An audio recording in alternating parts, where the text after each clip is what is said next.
Assalamualaikum warahmatullahi wabarakatuh. Hai para pencinta catur dan para caturmania, selamat datang kembali di Legenda Catur Dunia.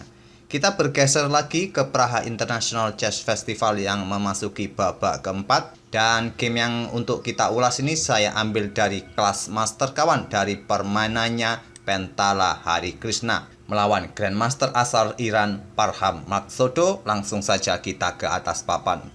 Game ini cukup menarik, yang bisa menjadi bahan pertanyaan bagi kawan-kawan yang seringkali bertanya, untuk mendapatkan skakmat itu butuh berapa perwira untuk menghasilkan skakmat?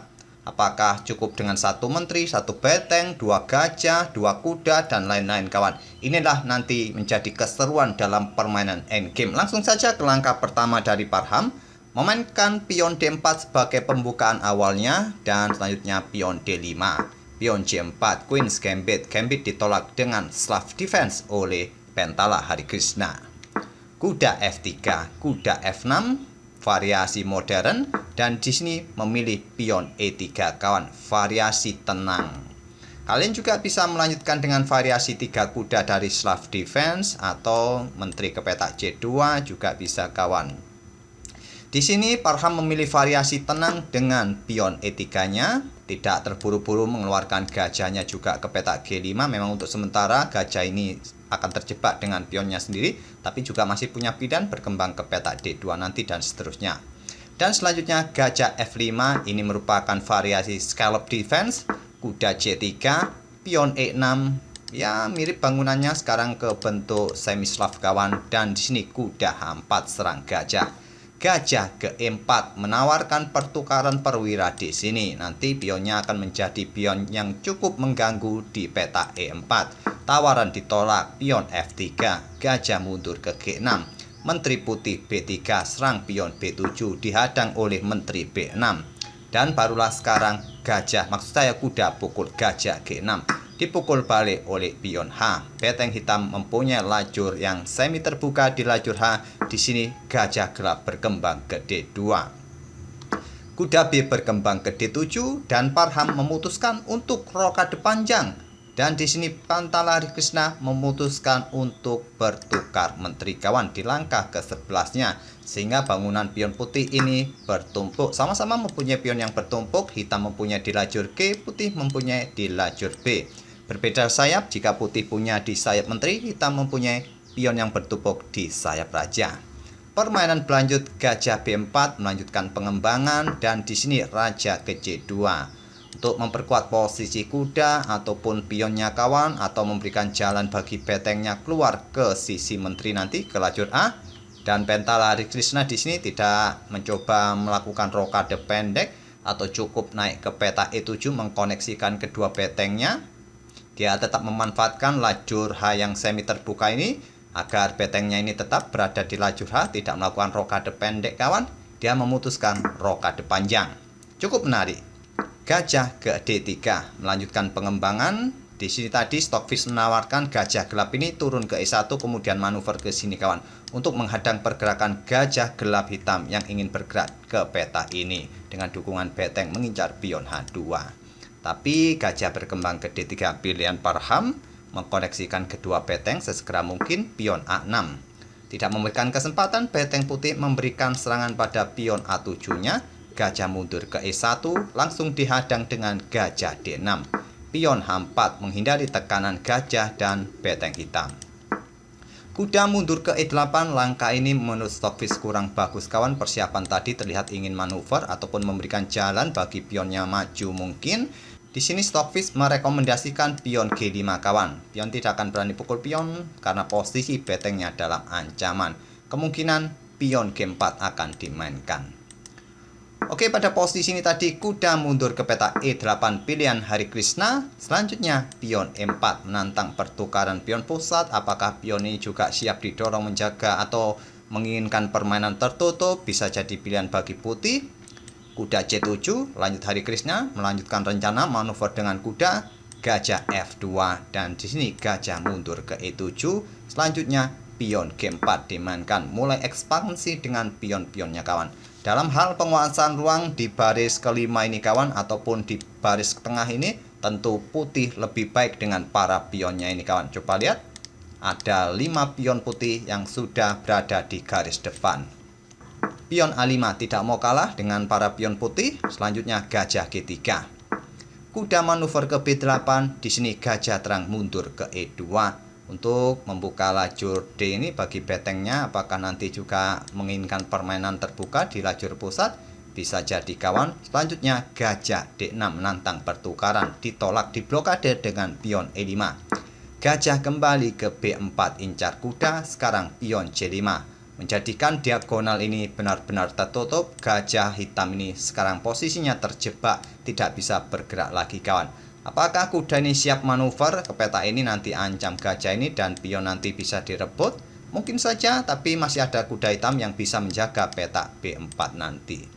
Pion B6 menantang pertukaran agar permainan terbuka. Dan barulah di sini kawan, setelah 23 langkah tidak ada baku hantam pion antar kedua pemain, barulah di sini ya termasuk langkah paksaan ini pertukaran pion. Pion C pukul pion B6. Kuda mundur ke A8 ingin rebut pion ini kembali, dan di sini kuda ke A2.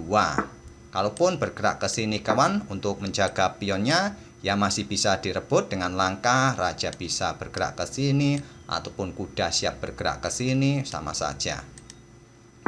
Kuda putih memilih ancam gajah dan gajah tetap dipertahankan di atas papan, ditarik mundur ke E7 agar hitam masih tetap mempunyai gajah kawan. Kalau gajah ini sampai tewas tentu berat bagi hitam melawan sepasang gajah. Dalam permainan terbuka ya otomatis nanti putih akan melakukan strategi membuka permainan tentunya kawan untuk aktivitas gajahnya. Selanjutnya gajah mundur ke E1 incar pion, raja hitam B7, gajah ambil pion A5, dan Pentala tidak terburu-buru ambil pion ini dengan kuda kawan. Di sini dia melangkah pion C5 untuk membuka lajur C mungkin. Langkah terbaik gajah ambil pion H4 ini kawan setelah ditinggal gajahnya bergerak ke sini tadi. Tantangan diterima yang merupakan langkah terbaik dipukul balik oleh gajah dan pion B4. Langkah yang cukup aneh. Memang menyerang gajah kawan, tapi lihat posisi gajahnya sendiri, posisinya terjebak di peta A5. Memang ada pilihan nanti jika pion ini didorong pun diagonal ini akan terbuka kembali. Pentala Hari Krishna memutuskan ambil pion ini sekarang, dan sekarang tidak melanjutkan pertukaran pion tapi pion F4.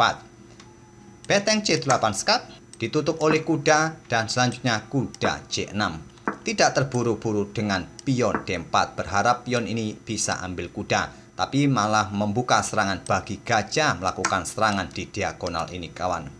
Kalau raja bergerak ke peta A7, maka selanjutnya adalah gajah pukul gajah terlebih dahulu skak, dipukul balik dengan kuda. Kalian bisa ambil pion ini sekarang atau melakukan skak dengan beteng A1 skak. Jika ditutup dengan kuda kawan, selanjutnya pion ini bisa dimainkan. Jika pion ambil kuda, kalian bisa melanjutkan beteng ambil kuda skak. Tidak ada peta yang lain kawan selain raja harus bergerak ke peta ini. Selanjutnya kuda, maksud saya beteng pukul kuda skak. Raja bergeser di sini, ya kalian tinggal melakukan skak lagi di sini kawan. Raja bergeser ke sini, ya berikutnya adalah beteng ini keluar untuk memberikan tekanan selanjutnya. Dan seterusnya bisa kalian lanjutkan sendiri langkah-langkahnya seperti apa, putih akan menang kawan. Oleh karena itulah kuda terlebih dahulu keluar agar dua kuda yang sempat terpojok tadi segera aktif kembali kawan. Dan selanjutnya gajah pukul gajah B6 dipukul balik oleh kuda. Raja putih naik ke B3, beteng bergeser ke A8, pion B5 ancam kuda, kuda melakukan skak di peta A5, raja putih naik ke B4, kuda A lompat ke C4. Pion B3 ancam kuda, di sini kuda ke E3 ancam beteng, beteng ke C1. Bergerak naik ke peta D2 merupakan pilihan stockfish kawan, tapi Parham memilih menggeser betengnya ke C1, langsung menempati lajur C kawan. Apakah nanti kuda ini siap diadu di peta A4? Bisa jadi. Beteng H ke C8 langsung mengantisipasi rencana dari putih. Di sini kawan, gajah bergerak naik ke F3 yang merupakan langkah blunder. Niatannya untuk mengepin pion agar hitam tidak mempunyai kesempatan bermain dengan pionnya kawan, tapi langkah ini adalah langkah blunder. Langkah terbaik adalah gajah bergerak ke peta D3 walau terlihat memang mengorbankan pion G4 kawan. Tapi langkah gajah ke F3 ini memberikan kesempatan bagi hitam untuk mendapatkan keunggulan. Sekarang posisi sudah berbalik, hitam dalam posisi lebih baik. Silakan pause video ini untuk beberapa detik kawan dan coba temukan ya ide brilian yang bisa didapat oleh hitam untuk mempertahankan posisinya, posisi yang sekarang sudah lebih baik ini. Hanya ada satu langkah kawan, silakan kalian perhitungkan matang-matang. Oke, apakah sudah ketemu? Apakah kalian mengira beteng sikat kuda? Atau kuda hitam ini manuver ke peta A4 ataupun manuver ke peta C4 membuat langkah pengorbanan? Bukan itu kawan. Satu-satunya langkah itu adalah beteng A1 yang dimainkan oleh Pentala Hari Krishna ini. Inilah langkah terbaik kawan. Pengorbanan beteng. Niatannya untuk mendefleksikan posisi beteng ini agar meninggalkan peta C2 ini. Agar tidak dikontrol lagi kawan. Coba kita ilustrasikan jika pengorbanan ini diterima. Dalam game aslinya pengorbanan ditolak kawan. Parham memainkan pion H5. Tapi jika diterima sekarang, maka selanjutnya inilah yang terjadi. Kuda akan ke peta C2 skak. Raja tidak bisa bergerak ke sini lagi kawan. Karena di sini ada beteng, ada pion. Dan tidak bisa juga bergerak ke peta A4. Di sini ada kuda, di sini juga ada kuda. Jadi satu-satu peta yaitu peta A5. Dan tentu saja bisa kalian lihat beteng A8 skakmat. Itulah yang terjadi, dua langkah skakmat jika pengorbanan beteng ini diterima. Pengorbanan ditolak, pion H5 dimainkan. Pion G pukul pion H5 dipukul balik dan selanjutnya di sini raja bergerak mundur ke peta B8. Ini merupakan langkah brilian lagi. Apakah sekarang sama kawan? Sekarang posisi raja ini sudah mundur, maksud saya tidak ada kesempatan beteng untuk bergerak. Jika kalian ambil beteng ini sekarang, masih tetap kawan. Ancamannya tetap skakmat, cuma agak panjang dua langkah sedikit. Tetap hampir sama langkahnya, raja harus ke peta H5, ancam kuda, dan simpel raja hitam naik lagi memberikan jalan. Dan tidak ada kesempatan untuk melakukan atau lari dari ancaman skakmat ini kawan. Kalau kalian melakukan pengorbanan di sini ya masih ada pion. Tetap saja di langkah berikutnya skakmat kawan. Oke, kita kembali ke langkah aslinya. Di sini putih melangkah dengan pion F5 dan pion E pukul pion F5. Langkah kesalahan, langkah blunder. Langkah terbaik kuda manuver ke peta D7 kawan. Kalau kita ilustrasikan kuda ke D7 dan jika di sini beteng pukul beteng, apa yang akan didapat oleh putih atau hitam pada posisi ini tetap kuda C2 kawan. Raja bergerak ke peta ini sama saja raja putih akan naik ke peta B7 kawan, atau juga melakukan skak lagi dengan kuda yang ada di B6 ini. Setelah raja ini bergeser lagi naik ke peta A5, raja siap naik kawan. Tidak ada bedanya. Di sini pion E pukul pion F5 dilanjut parham pion H6. Pion G pukul pion H6 dan barulah sekarang parham berani ambil ini kawan. Langkah terbaik tadi tak perlu ambil pion ini, langsung beteng pukul beteng kawan. Itulah langkah terbaik. Tapi Pentala Hari Krishna tidak ingin putih mempunyai pion bebas. Sekarang beteng putih berani ambil beteng hitam di A1 dan sekarang cukup beda walaupun ada skak di sini kawan. Raja tetap terpaksa naik ke peta A5, raja hitam naik ke peta B7, beteng siap keluar skakmat. Tapi di sini putih mempunyai cara untuk lepas dari ancaman skakmat kawan dengan langkah pengorbanan gajah pukul pion D5 skak.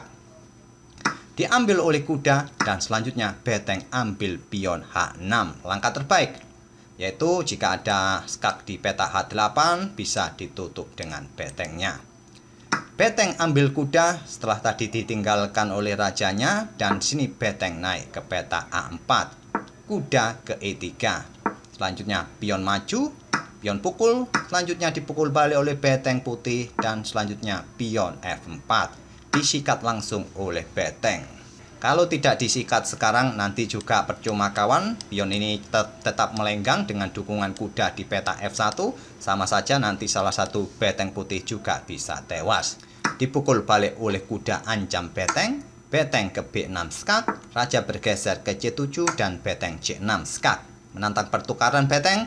Berharap nanti sisa 2 kuda secara teoritis akan berakhir miss. Mungkin sudah cukup bagi Parham. Beteng pukul beteng dipukul balik oleh pion. Tidak terburu-buru ambil pion ini kawan. Di sini kuda ke D5. Mencoba membatasi ruang gerak raja putih. Secara teoritis permainan ini bisa berakhir remis kawan, tapi kita lihat saja. Harusnya seorang Super Grandmaster baik Parham dan Hari Krishna ini kawan tahu bahwa permainan ini secara teoritis remis, tapi kedua pemain tidak mencoba menawarkan remis kawan, melanjutkan permainan, terutama Pentala Hari Krishna di sini masih mencoba untuk menekan posisi raja, menjepitnya di posisi yang sempit kawan.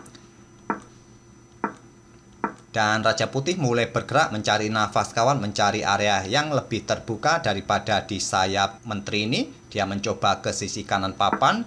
Raja Hitam ke D6, selanjutnya bergerak terus ke kanan. Masih kawan dengan langkah-langkah terbaik. Harusnya kedua pemain tahu bahwa permainan ini bisa berakhir remis. Tapi sayangnya langkah terakhir putih tadi kawan, Raja bergerak ke petak H6 ini merupakan langkah blunder. Sekarang ancaman skakmat atau kesempatan skakmat bisa didapat oleh hitam kawan. Tadi langkah terbaik adalah Raja ini bergerak ke petak H7. Memang terlihat di situ kawan, indikator yang ada di komputer di sebelah kiri papan ini jatuh sama seperti Raja tadi, naik ke petak H6. Tapi memang inilah kawan analisa dari chess.com itu terkadang ya agak patut dipertanyakan juga sih. Kalau kalian menganalisanya di lichess.org, langkah Raja bergeser ke peta H7 ini merupakan langkah terbaik. Indikator engine-nya tidak jatuh terlalu dalam kawan. Dengan langkah-langkah terbaik susulan nanti, permainan bisa remis kawan. Itulah perbedaannya dari chess.com ataupun lichess. Ada perbedaan cara pandang untuk menganalisa langkah-langkah. Jadi kita langsung ke langkah aslinya kawan. Di sini tadi Raja Putih bergerak ke H6 yang merupakan langkah blunder, dan Raja Hitam G4 langkah terbaik. Raja Putih H7, Raja Hitam ke H5 mencoba menjepit posisi Raja Putih di sudut papan kawan. Raja bergeser ke G7, sekarang Raja Hitam G5. Raja sudah tidak bisa bergerak ke peta-peta ini lagi kawan. Ada pilihan mau bergerak ke peta ini saja. Di sini memilih peta H7 lagi dan kuda ke F7. Langkah blunder. Sekarang posisi permainan kembali dalam posisi remis kawan. Langkah terbaik adalah kuda ini bergerak ke peta G4. Jika Raja Putih bergerak ke peta G7 lagi, kuda bisa ke peta H6 membatasi ruang gerak Raja Putih. Jika Raja bergerak ke peta F8, Raja Hitam bisa bergerak ke F6 kawan. Terus menjepit posisi Raja Hitam untuk berada di baris belakang ini. Dan Raja harus bergerak ke peta E8 karena di sini ada kuda, tidak mungkin Raja Putih tadi bergeser ke situ. Dan di sini kuda bisa ke F7 kawan, dan memaksa Raja harus kembali ke peta F8. Selanjutnya kuda ini bergerak ke peta D6 membatasi ruang gerak Raja Putih, bergeser ke G8 menuju pojok ke papan. Dan selanjutnya kuda ini ke F5. Jika kembali ke sini lagi, kuda bisa ke G7. Bergerak ke sini, barulah kuda ini siap bergerak sekarang kawan.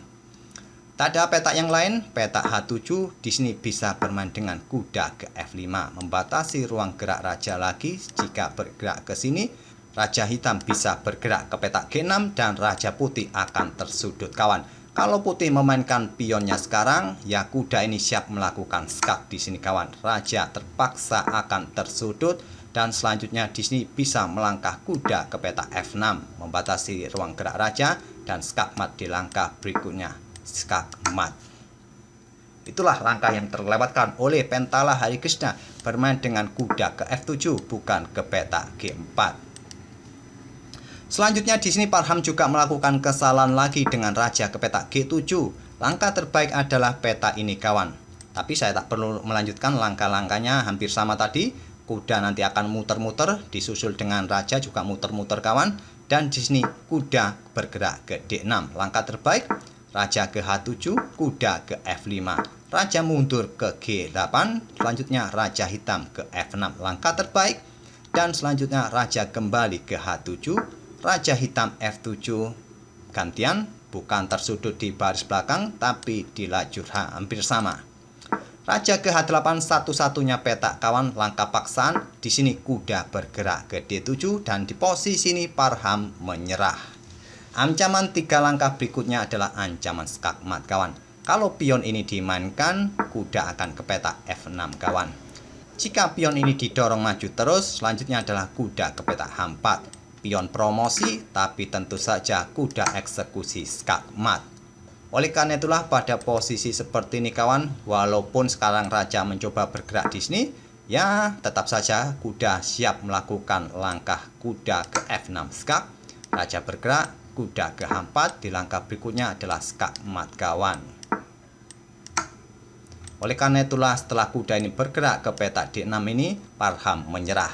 Harusnya secara teoritis dua kuda tidak bisa melakukan eksekusi skakmat kawan. Secara teoritis, tapi kebetulan Raja Putih membuat langkah kesalahan yang bisa dimanfaatkan. Itulah kawan salah satu cara melakukan skakmat dengan dua kuda, membuat bingung Raja Putih terlebih dahulu, yang akhirnya juga ya kalau melakukan langkah atau perhitungan yang salah, Raja Putih pun masih bisa kena skakmat. Semoga permainan kedua pemain ini bisa menghibur kalian dan bisa memberikan wawasan cara melakukan skakmat dengan dua kuda, dan kita akan bertemu di video-video berikutnya. Terima kasih. Wassalamualaikum warahmatullahi wabarakatuh.